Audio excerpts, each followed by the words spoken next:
Welcome to The Explainer. Today, we're going to break down the fascinating science of what actually happens inside your body during the daily fasts of Ramadan, and we'll be looking at it through two very, very different lenses. Okay, so let's dive right in. For millions of people, Ramadan is this incredibly important spiritual time. But, it's also a pretty amazing physiological event. For about a month, your body has to adapt to a totally new schedule of eating and fasting. So the big question is, how on earth does it manage to keep all the lights on without a constant stream of fuel? First things first. To really get what's happening during a fast, we have to appreciate the absolutely elegant system our body uses every single day, even when we're not fasting. For a healthy person, it is all about keeping things in perfect balance. And that whole balancing act, it has a name. It's called glucose homeostasis. It's this super critical process that makes sure your brain, your muscles, all your organs have a steady supply of their favorite fuel, glucose, no matter when you last had a meal. And the master controller of this whole operation? Well, that would be the liver. Yeah, a great way to picture the liver is like a super smart emergency fuel pantry. It doesn't just store energy away. Oh no, it can also create it from scratch when things are running low. So when you fast, your body basically calls up the liver and says, hey, open up the pantry. And the liver sends out fuel in one of two ways. So the liver has two main plays it can run. The first is glycogenolysis. You can think of this like grabbing a pre-made energy bar right off the shelf. It's quick, it's easy, it's using sugar that's already stored up. The second play is gluconeogenesis. Now this is more like making a whole meal from scratch, using whatever ingredients you have lying around. It's a much more complex process where the liver literally creates brand new glucose. Okay, so how does the liver decide? Does it grab the quick energy bar or does it start cooking from scratch? Well, that decision is managed by this beautifully simple and effective hormonal seesaw with two key hormones pushing in opposite directions. And here it is, the seesaw in action. After you eat a meal, boom, insulin levels rise. Insulin is the fuel storer. It knocks on the liver's door and says, hey, take all this glucose out of the blood and pack it away for later. But when you're fasting and your blood sugar starts to dip, glucagon jumps on the other side of the seesaw. It's the fuel releaser.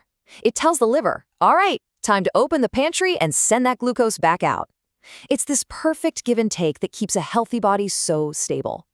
But what happens when this system is different, right? For someone with type 2 diabetes, this exact same fasting period presents a completely unique set of challenges. And that's because that finely tuned fuel management system, well, it works differently. And this is where the science gets really interesting. Metabolic research points to a crucial difference. In people with type 2 diabetes, that made-from-scratch energy process, gluconeogenesis, is often kicked into overdrive, especially overnight. And that creates a fundamental difference in how the body handles a fast. This chart just visualizes that difference perfectly. So in someone without diabetes, about half the glucose made overnight comes from that made-from-scratch process. But look at type 2 diabetes. That number is significantly higher. The body is relying way more heavily on creating new sugar, and that can lead to higher blood sugar levels, especially in the morning. And, it's kind of like a double whammy. Studies also confirm that folks with type 2 diabetes often have less stored glycogen in their liver. So not only is the body working harder to make new sugar, it also starts the fast with fewer of those quick and easy energy bars in the pantry to begin with. So all this underlying science, the overactive made-from-scratch system and the lower initial stores, it all directly translates into the real-world safety concerns that doctors and patients really have to manage during Ramadan. And these risks, they're not trivial. Research shows that people with both type 1 and type 2 diabetes face a significantly increased risk of both severe hypoglycemia, that's dangerously low blood sugar, and hyperglycemia, which is dangerously high blood sugar. Let's look at the specifics. Low blood sugar is a huge concern, especially if you're on certain medications like insulin, but so is high blood sugar. The bigger issue is just plain instability. Your glucose levels can swing a lot more dramatically, and any little change to meds, diet, or even exercise during Ramadan can make those risks even bigger. And this isn't just a theory. Modern tech, like continuous glucose monitors, gives us a direct window into what's happening. And what they so often show for people with diabetes during Ramadan is exactly this. More time spent with high blood sugar and those wider, more volatile swings we just talked about. The data really confirms what the physiology predicts.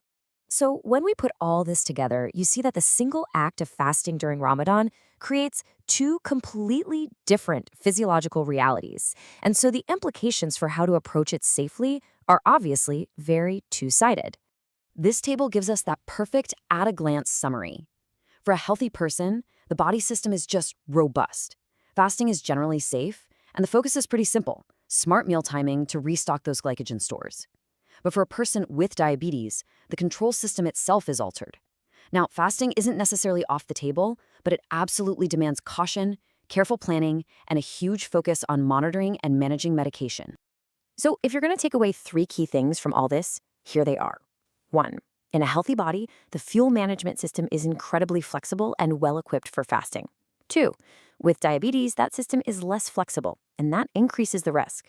And that leads to number 3. The absolute priority has to be a partnership between the patient and their doctor, focusing on counseling, close monitoring, and careful medication planning to make sure fasting can be done safely. And that kind of leaves us with a final thought, doesn't it? When we take an ancient practice like fasting and we look at it through the lens of modern science, we learn so much about how our own bodies work. It really makes you wonder, as we keep exploring these traditions, what other incredible secrets about our own physiology are just sitting there waiting to be unlocked.